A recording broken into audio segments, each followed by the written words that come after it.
खानदान में जन्म लिया था, इसलिए एक लगाव था हिंदू धर्म से। गहराई से हिंदू धर्म पढ़ने के बाद गर्व हुआ कि मैं एक हिंदू। जात पात तकियानुसी चीजों के खिलाफ मैं सदा लड़ता आया हूँ, चाहे वो कोई भी धर्म क्यों ना हो। दादा भाई, विवेकानंद, गोखले, इन सबको मैंने खूब गहराई से पढ़ा, लेकिन यदि किसी को सबसे ज्यादा गहराई से पढ़ा तो वो गांधी थे। बचपन से एक ही चीज सीखी थी कि मैं एक हिंदू हूँ। एक ही चीज सीखी थी, समाज के एक बहुमत के लिए लड़ना। 30 करोड़ हिंदू के लिए लड़ना और हिंसा का नारा लेके कांग्रेस पे गांधी का पूर्ण प्रभुत्व हो चुका था। कोई भी समझदार आदमी अहिंसा के नारे में आ सकता था। गांधी ने कोई नई बात नहीं कही थी। मानवता हमेशा अहिंसा का साथ देती है, लेकिन मैं इस बात को नहीं मान सकता कि हिंसा एक पाप है। राम ने रावण को मारा था,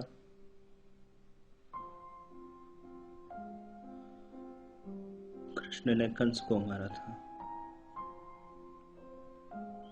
महाभारत में हिंसा हुई थी अत्याचार के खिलाफ, और मुझे पूरा यकीन है उन्हें कोई पछतावा नहीं होगा हिंसा करने पर।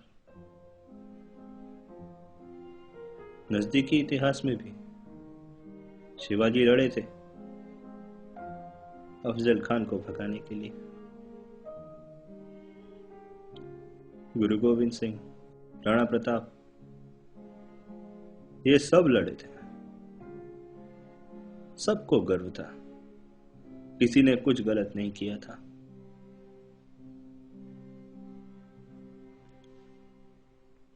लेकिन नहीं, गांधी के लिए तो हिंसा एक पाप थी। गांधी अहिंसा के प्रति इतने रूढ़िवादी हो गए थे कि जाने अनजाने में वो अहिंसा से हिंसा करते थे। देश पर आने वाली तमाम विपदाओं के लिए गांधी जिम्मेदार थे। गांधी ही जिम्मेदार थे। पिछले 32 सालों से गांधी ने मुसलमानों का भी साथ दिया। नहीं देखा गया मुझसे। सोच लिया मैंने, जाना होगा उनको। उनकी एक बात ना मानी जाती तो वो अनशन करते थे। पूरा कांग्रेस, पूरा भारत झुक जाता था, पूरा हिंदुस्तान झुक जाता था जब वो अनशन करते थे।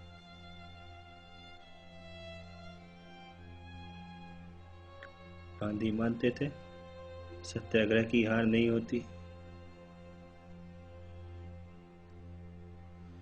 सत्याग्रह कब शुरू करना है, सत्याग्रह कब खत्म करना है, ये भी सिर्फ वही जानते थे।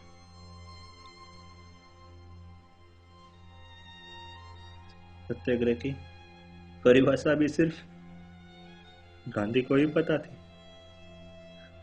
कोई नहीं जानता था कि सत्याग्रह क्या होता है।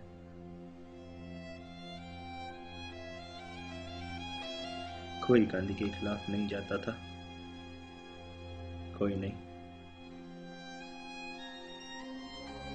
गांधी खुद ही न्यायाधीश थे और खुद ही न्यायालय थे।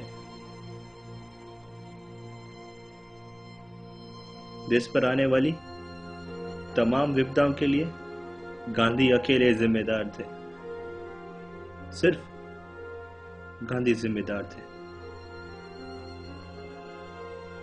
अनशन उनका बहुत बड़ा हथियार था, बहुत बड़ा।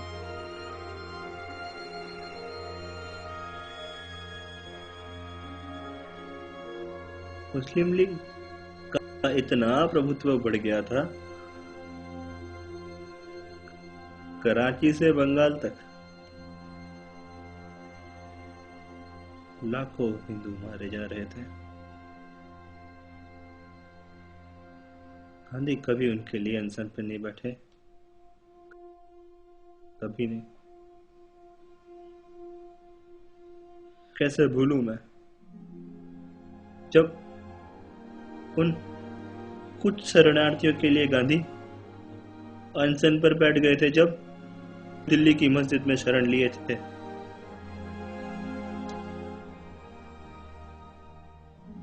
सिर्फ इसलिए कि वो हिंदू थे और मस्जिद में शरण लिए थे।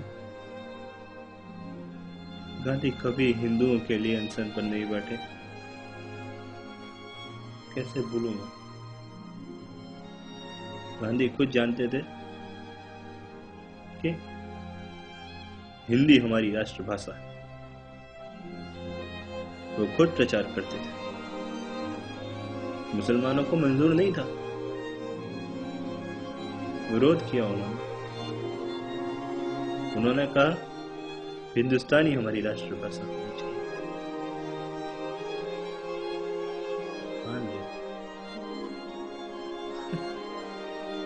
अब भला हिंदी शब्द को सुनना, हिंदुस्तानी नाम का कोई अक्षर था ही नहीं। फिर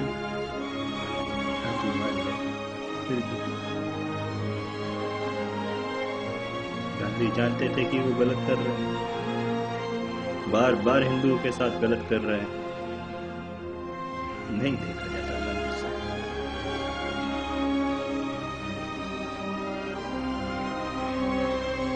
मुझसे। कांग्रेस अपने आप को राष्ट्रवादी पार्टी कहती।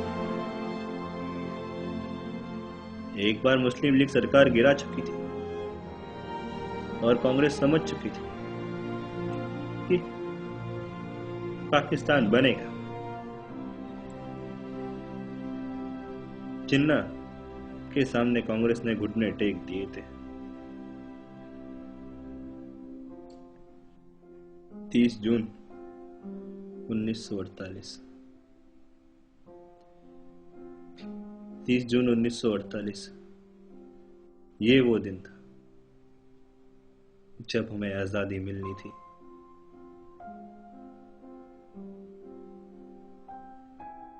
लेकिन 10 महीने पहले 10 महीने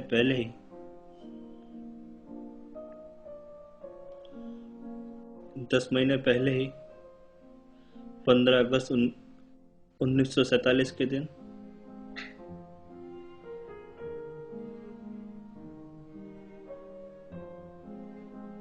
मेरे देश के 1/3 हिस्से को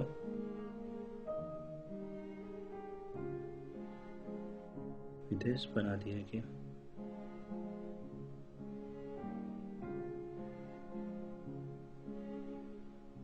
नहीं देखा गया मुझसे, नहीं देखा गया।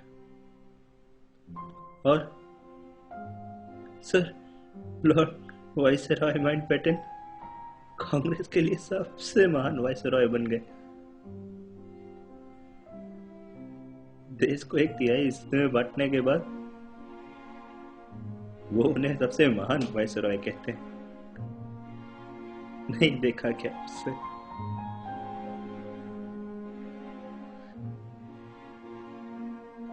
पिछले 30 सालों ये हासिल किया गांधी ने,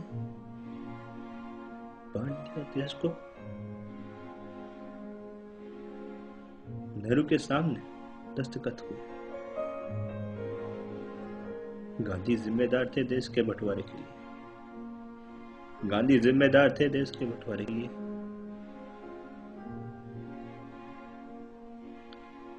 मैं जानता हूं मैंने क्या किया। मैं जानता हूं मैंने अपना वर्तमान बर्बाद कर लिया। मैं जानता हूं भविष्य भी मैंने बर्बाद कर लिया। भविष्य में भी लोग मुझे गालियां देंगे।